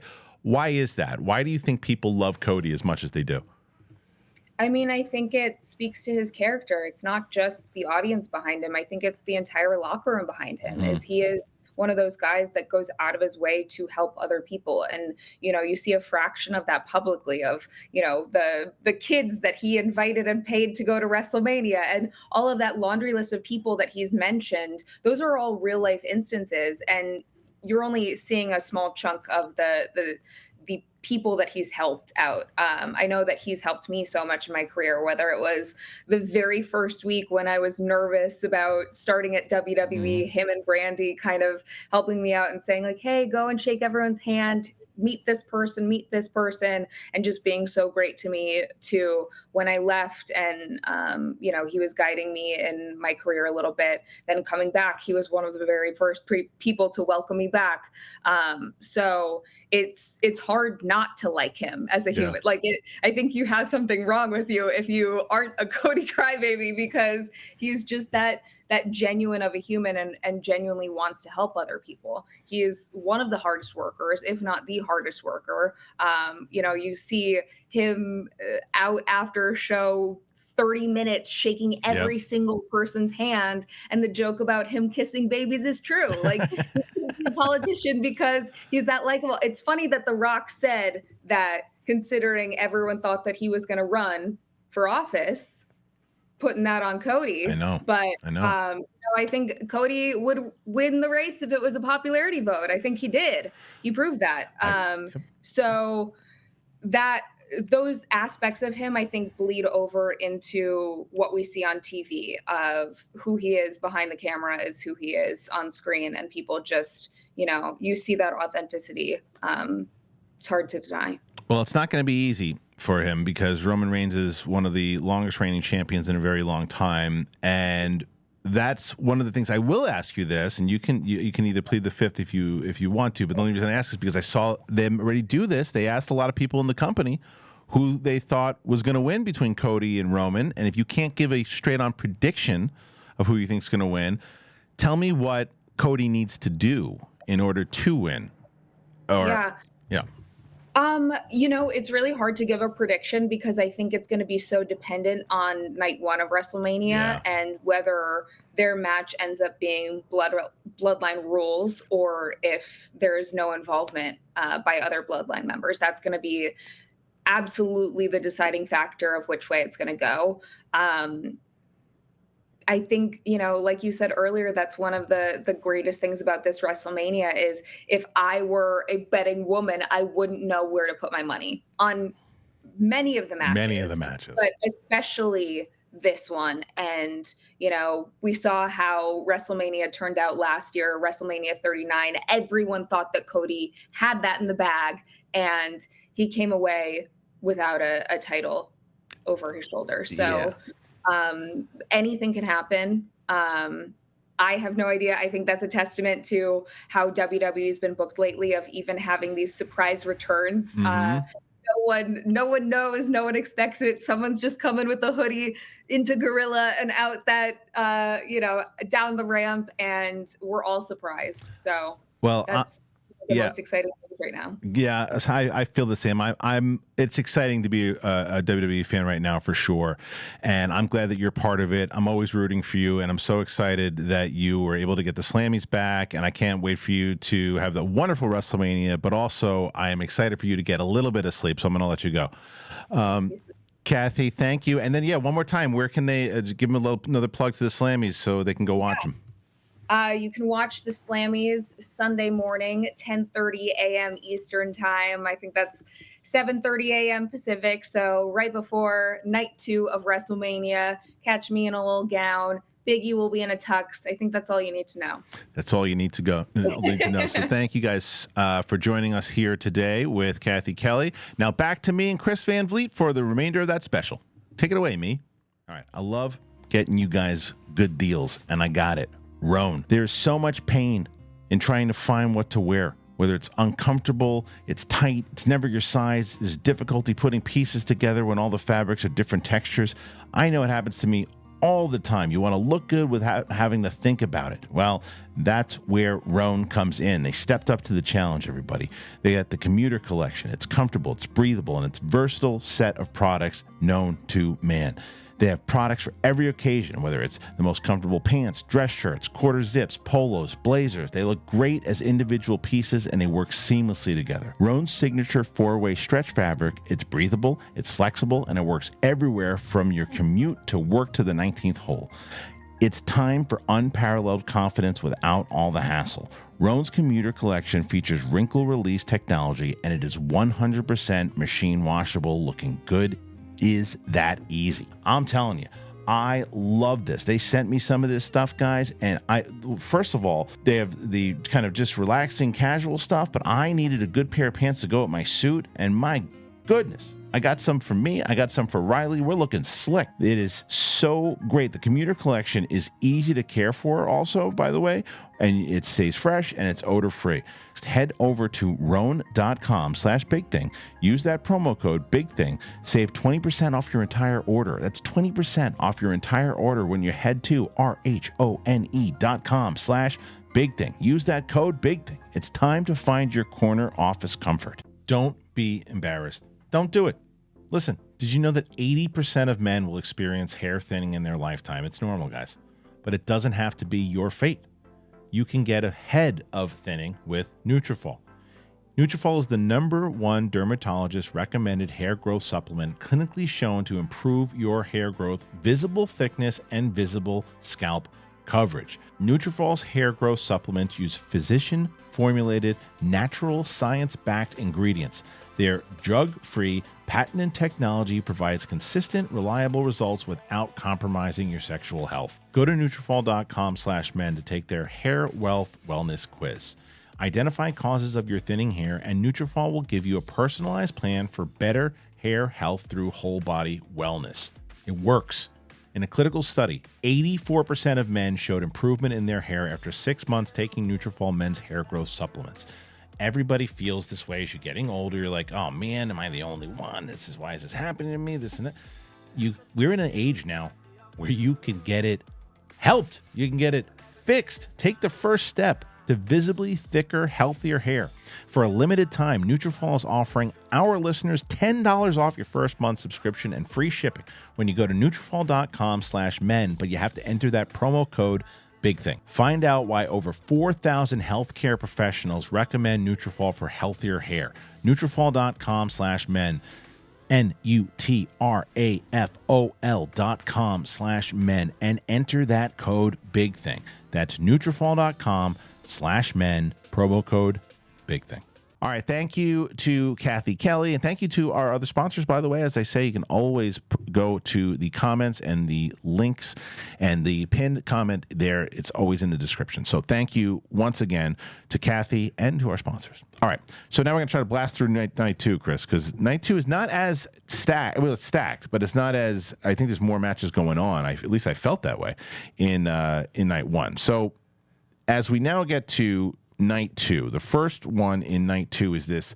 All right, so night 2, Karrion Kross, your buddy.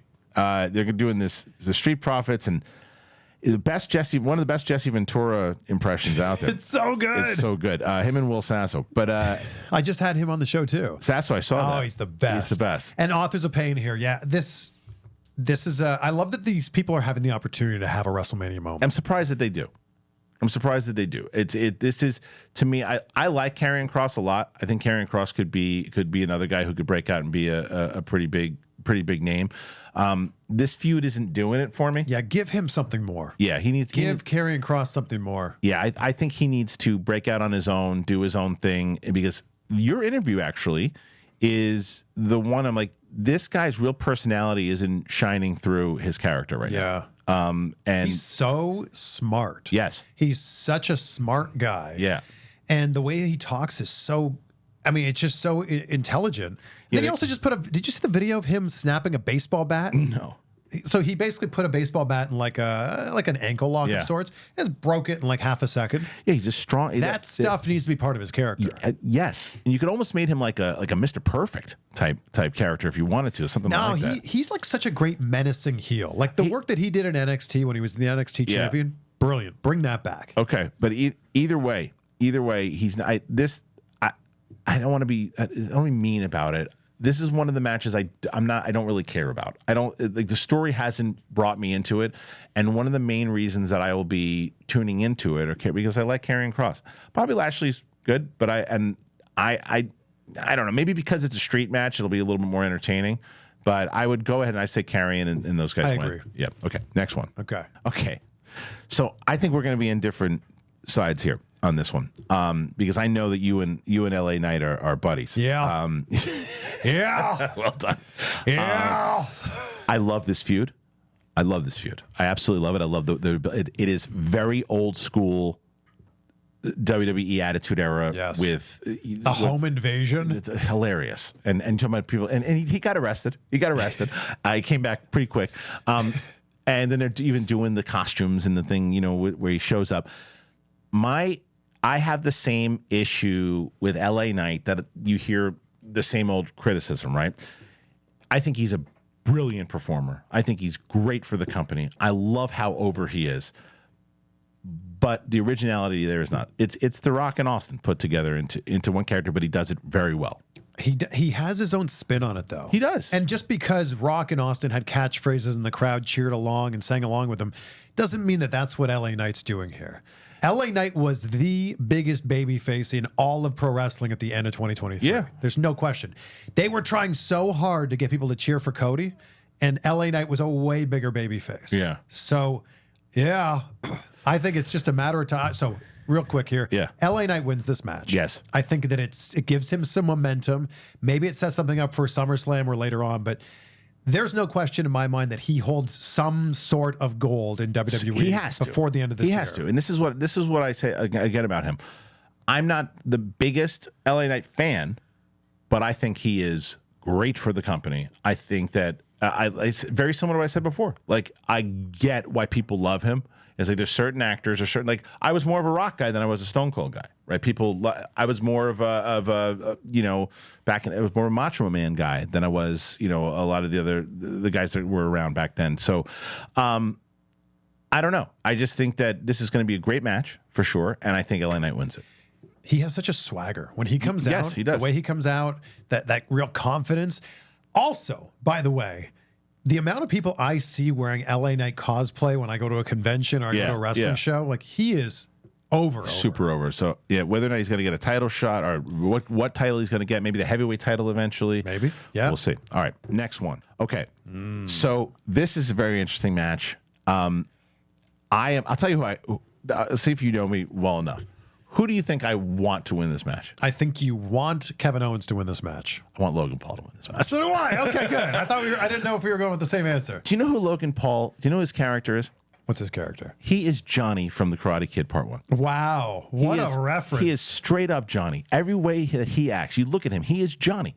Like, everything that he does, in the way that he was talking to Samantha during the Ricochet match, you know, like, he is Johnny. And the way that in the brass knuckles, and you talk about the U.S. title needs legitimacy. It needs more. It needs someone to hold it for a long time. And you talk about a guy that can build up the amount of guests that he's having on his show. Yep. And I will also preface this by saying I was not a Logan Paul fan before wrestling. It is just hard not to respect what this dude has done and how he's a freak, how he picked this stuff up. Triple H has said it so many times, and it's so true. He has no business being this good. No. He's had like 8 matches, and he's this good. Yes. And, Triple H loves him, by the way. Well, how could you not? Because whether you love Logan Paul or you hate Logan Paul, he makes you feel something. Yeah. And that is the epitome of being a pro wrestler. Whether you're cheering or you're booing, you're over. Yes. The worst thing you could have as a pro wrestler is no response. Crickets.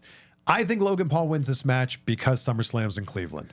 Ah, well said. And I think that he is going to go into Cleveland Brown Stadium with that championship. He may not leave with that championship, but I think that all of the buildup, all of the promo leading into SummerSlam in Cleveland in August is going to be centered around Logan Paul and the U.S. title. It helps him even get over more as a heel, especially if he wins, because Randy Orton doesn't need this title at all. And Kevin Owens might need this title, but not really. Yeah. Right? Logan Paul winning this match would cement him as more over as a heel. And you talk about a guy who's just natural at being a heel and natural in conversation. And when he says things, I completely believe it, and they let him go off script.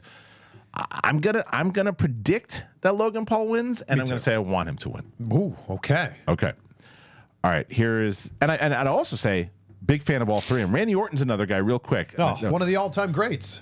Was very similar to what I was saying about LA Knight. Was never a big Randy Orton fan. This run that he's had since he's been back has made me more of a Randy Orton fan. Yeah. Yeah. All right. So we're moving down the card, getting close.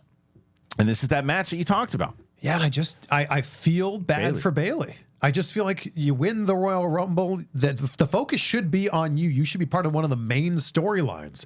And I just feel like this is an afterthought compared to that Rhea and Becky match. So I think Bayley wins this. I do too. I'm going with Becky on this. I just feel like this hasn't got the buildup that a match like this deserves. And you just had a slip just now. And no, I said Becky. Right. Bayley. But no. but it proves a point. It's star power, dude. Yeah. It's complete star power. Bayley is likable. People want her to win, but she doesn't have that star power of a Becky. She doesn't have that star power of a Rhea Ripley.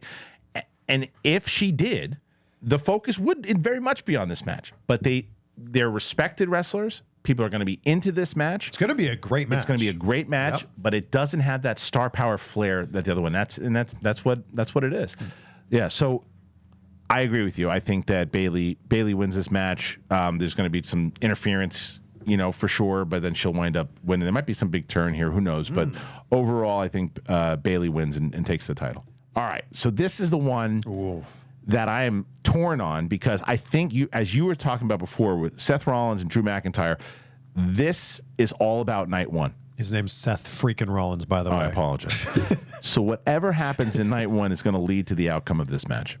Oh, okay. And I think that whether it's Seth getting injured, like really injured, in bad shape, Drew McIntyre is definitely probably going to get involved in night one. Drew McIntyre wins this match to make up for not having a real WrestleMania moment at WrestleMania 36. He wins the championship. It is technically his WrestleMania moment, but it's in front of an empty soundstage. So I think that this is Drew McIntyre's moment. They just announced Clash of the Castle in Scotland. He's going to be the world heavyweight champion going into Clash of the Castle. I think you're right. And I think what it also does, it allows you, because eventually Roman Reigns is going to really step back. And Seth is probably going to have a big heel turn again, right? And Seth and Cody are going to do the dance again. And what better way to do it than for the big title? Sure. And maybe there's a blame for what happened. Maybe that Seth blames Cody, whatever it might be. But you can start to do that if Seth is free of that championship. He's held it for over a year now, almost over a year, and giving Drew the title. And maybe you have Drew and Seth do a couple dances, because Seth's already beaten him a couple times. There's also not a lot of talk about why Cody and Seth are friends in this thing. Right. Like, it's just basically like, oh, yeah, well, you don't like him? Well, nobody knows him better than I do. It's like, but I still don't like you. Like, they have said that. And they have said that he could hate my guts. It's like, and it's true. So I agree with you. I think Drew takes the title. I could also, like, this is also what's great about wrestling right now. I could see a case for Drew losing here, but then winning at Clash of the Castle. But they fought so many times now. Why would Seth give him another shot at it? It's a good point. If Drew wins, Seth doesn't really lose anything. Seth can still have a lot of main event matches, can be in a lot of storylines. He'll go for the Universal Championship. Right. Yeah. If Drew loses again, your star starts to taint a little bit. Yeah. Yeah. All right, and that brings us to it. You're going to lead. The main event. If this is the card, like all the way through, like, whew, wow. So here it is. So here it is. Roman Reigns, champion, almost at 4 years. Yeah. Coming up against Cody Rhodes. Now, a lot of people talk about, well, the reason why Roman could win is because they want him to beat Hogan's record. Yeah. Which would take us, I believe, to September. Not really. Because here's the thing. He's been Universal Champion for that long. He hasn't been the WWE Champion. Hulk Hogan was the WWE Champion from 84 to 88. He was not. He's only been WWE Champion for 2 years. He hasn't been the WWE Champion for 4. Semantics. No. It's not semantics. That's a different title. In the same way that if Seth Rollins holds the title, the heavyweight championship, for 5 years, is that beating Roman Reigns' record? Because it's the WWE. It's a different title. It's a great point. Yeah, it's a different championship. So and this goes back again to this person has the championship on Monday. This person has the championship on Friday. Right. I see what you're saying. That's what I mean. So it's like it's not. But if we're gonna follow WWE logic, him breaking Hogan's record will be September. Right. And why would and it pushes and it looks like Roman Reigns wants a break. It looks like he wants a break. He's been doing this for a long time. He wants a break. I think that this is where really everything. You said it brilliantly before. So much could happen in this that you don't know. Stone Cold could show up. Cena could show up. People pointed during the beatdown in the rain in Chicago. The truck, right? That was Austin and Cena. I don't know if people noticed that truck was being lit up. That truck was, I mean, it wasn't just accidentally put there, obviously. Yeah. But it was then lit up so that we would see it. Like if you look in the reflection of the truck, there's 2 lights or 3 lights on it. So like that was supposed to be a focal point. I think that at some point we're going to get something like we got at WrestleMania 30, which was Hogan comes out, he's the host, glass shatters, Stone Cold's here. We didn't know Stone Cold would be here. They're doing their thing out of nowhere. If you smell what? The Rock's here? Right. We haven't seen The Rock in WWE in years. We're going to see something like that. It might be during this match. It might be in another segment, but we're going to see likely Stone Cold. We're going to likely see John Cena. I think the reason why it's more likely to see them get involved in something like this now is because of what we were talking about earlier, that everything counts now. Yeah. And that they're actually playing things into, they're not just throwing away moments. As much as those moments were fun, it would have been more fun if they were actually involved in one of the bigger storylines. Yeah. And I think by involving them in the storyline itself, something is going to happen to shift the overall dynamic. And I do think the Hogan record does not get broken. I think that Cody wins the championships. I think that he takes it, and I think that it's time to give it to someone else to allow, because Cody is going to be there. Cody is, and he's been being called a politician, but he's a good politician in the way that you would also see, not the dirty politician. He's the politician that is going to get the company. It's the babyface champion that you haven't really had in a long time, right? And he's been doing so much stuff behind the scenes that he doesn't get credit for. He is the last person to leave. You always see him posing for every photo, signing every autograph. Yep. He gets there early to sign all the weight belts, to sign all the 8x10s. He's doing all of the appearances. Like, he never says no. And this is something huge that is not being talked about enough. Like, he is trying so hard to do everything he can to make WWE the biggest and best product possible. Yeah. I would agree with you. I think Cody Rhodes wins this match. With that said, if we had sat here at this time last year, I would have also thought that Cody would have won. Right. And we were all shocked when he lost. It's true. And they could maybe want you to get shocked again. If Cody doesn't win, though, I don't know where he goes from here. 2 shots against Roman, 2 years in a row, 2 WrestleMania main events, and he loses. It's similar to the Drew thing we were just talking about. Yeah. Does it hurt your star a little bit? Depending on how he loses. For sure. But speaking of, you told a great story last time you were on the show about John Cena, how he sent you this message and it just meant a lot to you. I have a similar story with Cody, right? Like, so I had an opportunity to interview Cody. He came in when I was hosting Claire Live. He came in when he was with AEW, and he's also a big Star Wars fan, right? Yeah. So he started following me on Twitter, and ever since, every time he wins a big event, whether it's, some of the Royal Rumble, the last 2 Royal Rumbles, I shoot him a DM. Every time he responds. Yeah. And he's like, I'm blessed. So excited every time. And I know, and I never expect a response, by the way. I just shoot it over to say congratulations and everything too. And he always responds. And the reason I bring that up is what you just said. He is so tuned in to everyone that is paying attention to what is going on, because it's not just an act. And when I say politician, there are politicians who just say, oh, yeah, I need to respond because it makes me look good. And then there's the politicians that actually care and want to get things done, and he's that side of it. I put out a video right before the Royal Rumble, and I said, who is the worst Royal Rumble winner of all time? And about 5 minutes later, I got a DM from Cody with his pick. And I won't say what it is. I won't make that public. That's but hilarious. He gave me his pick, and I was like, oh, really? And I said, are you sure it's not Vince McMahon? Because that was a pretty bad Royal Rumble winner. And he's like, no, it's this person for sure. And I went, oh, that's interesting. Oh, wow. So now that's going to be a short. It's like, who was Cody Rhodes' worst? I think we can figure it out. I'm sure. Okay. So we did it. We have a full-on WrestleMania preview. I have to thank Chris Van Vliet. Make sure, by the way, and we'll throw to him in a second here, you want some great coverage during WrestleMania. This is the guy. You want some great interviews for wrestling. This is the guy. So, Chris, where can they find you on both your channels? Since you're watching this on YouTube right now, go check out my main channel, which is Chris Van Vliet, which is just my name. Then I got the Clips channel, CVV Clips, so that's the most memorable moments. I get that you might not want to watch an hour-long interview, so check out the shorts and the clips on there. And if you haven't already, subscribe to Kristian here. I mean, hats off to you. I'm not wearing a hat, but hats off to you. You took it off because you were going to. That's right, because I was going to do this. Yeah. But the way that you've built this channel up has been amazing to watch. Thanks, man. And you've been so insanely consistent with it. And that's why you're absolutely crushing it. That's very kind, especially coming from you. I appreciate it very much so. And even though he said, I know you don't love watching an hour, I hope you watch this hour. Yeah, please. I really hour and a half. And you clicked like. Yes, you did. Thank you to Cathy Kelly also. Make sure you watch the Slammies.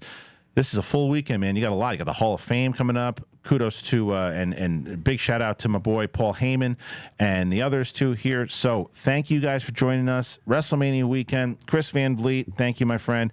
And we will see you on the flip side. Have a great weekend, everybody. Talk to you later.